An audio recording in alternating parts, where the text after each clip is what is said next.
여호수아 15장 13절부터 19절 말씀입니다.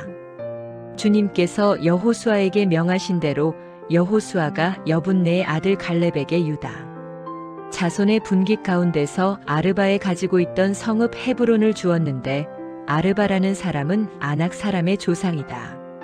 갈렙은 거기에서 아낙의 세 아들 곧 아낙이 낳은 세세와 아이만과 달메를 쫓아내었다. 거기에서 그들은 드빌 주민을 치러 올라갔다. 드빌은 일찍이 기랴세벨이라고 불리던 곳이다. 그때의 갈렙이 기랴세벨을 쳐서 점령하는 사람은 그의 딸 악사와 결혼시키겠다고 말하였다. 갈렙의 형제 그나스의 아들인 온니엘이 그곳을 점령하였으므로 갈렙은 그를 자기의 딸 악사와 결혼시켰다. 결혼을 하고 나서 악사는 자기의 남편 온니엘에게 아버지에게서 밭을 얻어내라고 재촉하였다. 악사가 나귀에서 내리자 갈렙이 딸에게 물었다. 뭐 더 필요한 것이 있느냐? 악사가 대답하였다. 저의 부탁을 하나 들어주시기 바랍니다. 아버지께서 저에게 이 메마른 땅을 주셨으니 샘 몇 개만이라도 주시기 바랍니다. 그는 딸에게 윗샘과 아랫샘을 주었다. 네, 샬롬. 오늘도 말씀 앞에 나오신 여러분을 축복합니다. 지난 시간 14장에서 갈렙이 헤브론을 기업으로 받는 장면을 함께 보았습니다. 갈렙이 헤브론 땅을 구하고 또 그 땅을 기업으로 받는 모습에서 우리는 85세의 나이임에도 불구하고 갈렙은 여전히 강건하고 또 무엇보다 도전을 두려워하지 않고 또 하나님의 약속을 신뢰하는 사람이었음을 알 수 있습니다. 오늘 본문에서도 계속해서 갈렙의 이야기가 나옵니다. 갈렙이 취한 헤브론은 14장 15절에서 이미 말씀하고 있는 것처럼 가나안의 고대 도시로 옛 이름은 기랏 아르바입니다. 아르바는 아낙 사람 가운데에서 가장 큰 사람이라고 지금 소개되고 있는데 이 아낙 자손의 키는 이 고대 기준으로 약 2.7에서 2.8m 정도 되었다고 합니다. 그러니까 즉 아낙 사람은 거인족이었다는 것이죠. 그런데 아르바는 이런 아낙 사람 가운데에서도 가장 큰 사람들, 오늘 본문에서도 구체적으로 아낙 자손을 아낙의 아버지라고 소개하고 있을 만큼 이 아르바라는 이 족속은 골리앗처럼 엄청나게 기골이 장대했던 사람들이라는 것을 알 수 있습니다. 이렇게 골리앗과 같은 사람들이 모여있는 땅을 과연 누가 정복하려고 할까요? 과거 이스라엘의 열 정탐꾼들은 이 아낙 자손을 보고 두려워서 많은 백성들을 낙단시킨 적이 있습니다. 여러분, 왜 안 그렇겠습니까? 자신들보다 키가 2배 그 이상이나 크고 칼과 창 등 무기도 자신들의 것과는 비교되지 않을 정도로 큰 것을 볼 때 어떻게 두려워하지 않을 수 있겠어요? 우리가 농구 선수나 배구 선수들 앞에 서 있다고 상상을 해봅시다. 일단 우리보다 큰 키에 압도당하지 않겠습니까? 근데 이 아르바 사람들은 단순히 키가 큰 것뿐만 아니라 몸집도 거대하고 또 거기다가 무기를 든 장수들이라고 할 때 이런 사람들을 우리가 싸워 이겨야만 하는데 얼마나 큰 두려움이 엄습했겠습니까? 그러나 열 점탐꾼들이 이 아낙 자손을 두려워하던 그때에도 갈렙은 그들은 우리의 밥이라고 말하며 두려워하지 않았습니다. 그리고 지금도 여전히 아낙 사람들이 모여있는 이 헤브론 땅을 두려워하지 않고 자신의 기업으로 요구하며 싸워서 정복합니다. 오늘 본문에 보면 갈렙이 이곳에 있던 아낙의 세 아들 세세와 아이만과 달메를 내쫓았다고 말씀하고 있습니다. 뿐만 아니라 갈렙은 기랏세벨이라고 불리는 드빌까지 점령하여 자신의 기업을 확장했는데요. 이 기랏세벨은 책의 성읍, 기록의 성읍이라는 뜻을 가진 곳이었는데 이름처럼 학문과 지혜의 중심지였고 또 견고한 요새라고 불릴 정도로 난공불락의 성이었던 것으로 추정하고 있습니다. 이런 기랏세벨, 곧 드빌이라는 것을 정복함에 있어서 갈렙은 이러한 조건을 공포합니다. 16절, 기랏세벨에 쳐서 그것을 점령하는 자에게는 내가 내 딸 악사를 아내로 주리라. 이는 고대의 일반적인 풍습이라고 할 수 있는데요.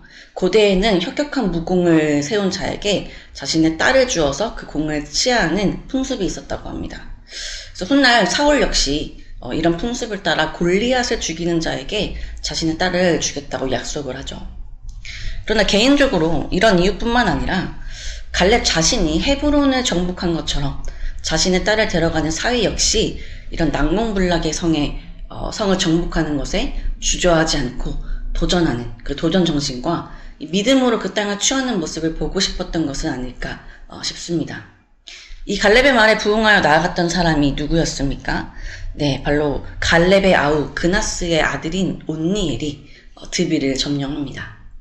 갈렙의 조카인 이 온니엘은 훗날 최초의 사사로 이스라엘이 이 메소포타미아 왕 구산 리사다임의 압자를 받을 때 그를 격퇴시키고 이스라엘을 구원하기도 하죠. 이처럼 온니엘은 용감하고 담대하고 또 자신의 민족을 위해 기꺼이 나서는 적극적인 사람이었음을 알 수 있습니다. 이처럼 온니엘은 디빌을 정복함으로 갈렙의 약속에 따라 갈렙의 딸인 악사를 취하게 되고 또 그녀와 혼인하게 됩니다. 이렇게 온니엘과 또 결혼하게 된 악사에 대한 기록이 18절과 19절에 짧게 언급이 되고 있는데요. 이 악사 역시 굉장히 적극적인 사람이었다는 것을 알 수 있습니다. 이 악사가 온니엘과 결혼해서 출가하면서 자신의 아버지인 갈렙에게 밭을 구합니다. 이 결혼 지참물과도 같은 의미로 구하는 것이라고 할 수 있는데, 이 악사는 갈렙이 자신을 지금 네겝 땅으로 보내기 때문에 자신에게 샘물이 필요하다고 그것을 구하고 있어요. 여러분, 네겝은 남방 또는 건조한 산악지역이었기 때문에 반드시 샘물이 필요한 곳이었습니다. 그래서 악사가 지금 샘물을 구하고 있는 것이죠. 그래서 갈렙이 이 악사의 말을 듣고 윗셈과 아랫셈을 악사에게 줍니다. 여러분, 윗셈과 아랫셈이 정확히 어디에 있는지는 알려져 있지 않지만 드빌 근처에 있을 것이라고 추측을 하는데요. 이 윗셈과 아랫셈은 이 높은 지역과 낮은 지역에 있는 샘물이었기 때문에 높은 지대의 밭과 또 낮은 지대의 밭에 골고루 물을 제공할 수 있었을 것이라고 추정합니다.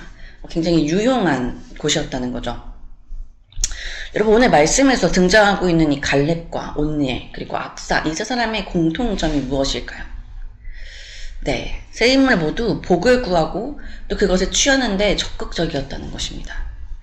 갈렙은 85세의 나이에도 불구하고 헤브론을 구하며 또 헤브론을 점령하였고, 온니엘은 갈렙의 말에 응답하여 드빌을 점령하였습니다.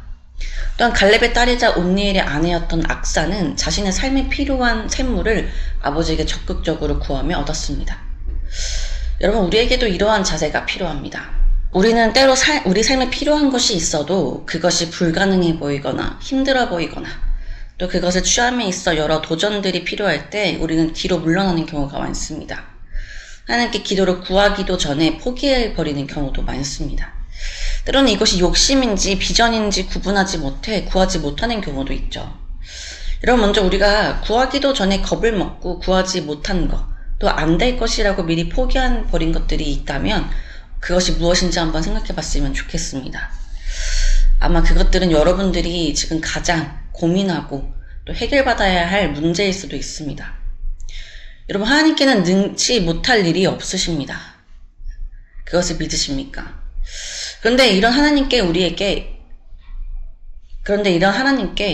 우리가 반드시 필요하고 또 우리가 꿈꾸고 있는 그 일들을 구하지 못한다면, 또 구하지 않는다면 우리는 왜 하나님을 믿고 있는 걸까요? 우리가 하나님을 믿노라 하면서도 하나님께 구하지 않는다는 것은 하나님을 믿지 못한다는 증거입니다. 우리 안에 불신앙이 가득하다는 것이죠. 갈렙은 85세에 강건했던 자신의 모습을 믿었을 뿐 아니라 가나안 땅을 정탐했던 그때처럼 그 땅을 주시겠노라 약속하신 하나님을 믿으며 그 땅을 구하고 취하였습니다. 여러분, 우리에게 이러한 확신이 필요합니다. 하나님을 의지하며 구하십시오.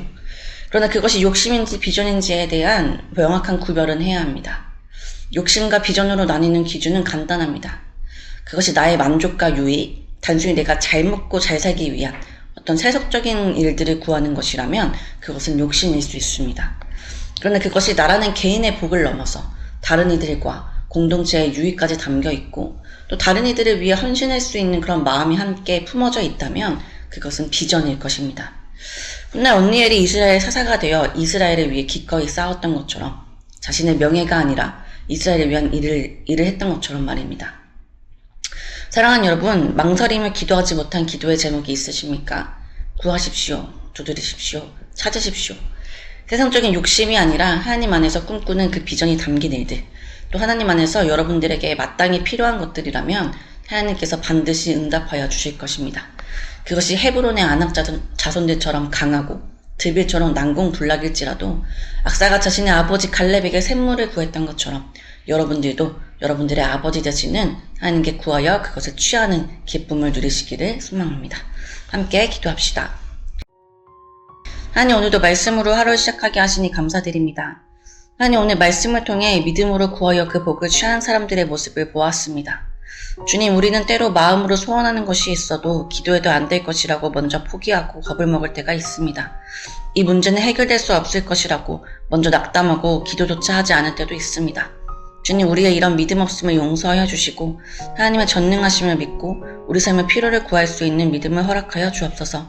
그러나 다만 그것이 우리의 욕심을 구하는 일이 되지 않게 하시고 하나님 안에서 마땅히 구하고 해결받으며 하나님이 기뻐하실 만한 일들을 구하는 분별이 있기를 소망합니다. 오늘 하루 각자의 삶으로 나아가는 청년들의 발걸음과 모든 하루의 시간 가운데 주님 함께하여 주시고 각자의 삶의 문제들을 주님께 내려놓고 구하며 기도의 응답 가운데 하나님의 살아계심을 더욱 경험하는 청년들 되기를 소망하며 예수님의 이름으로 기도드립니다.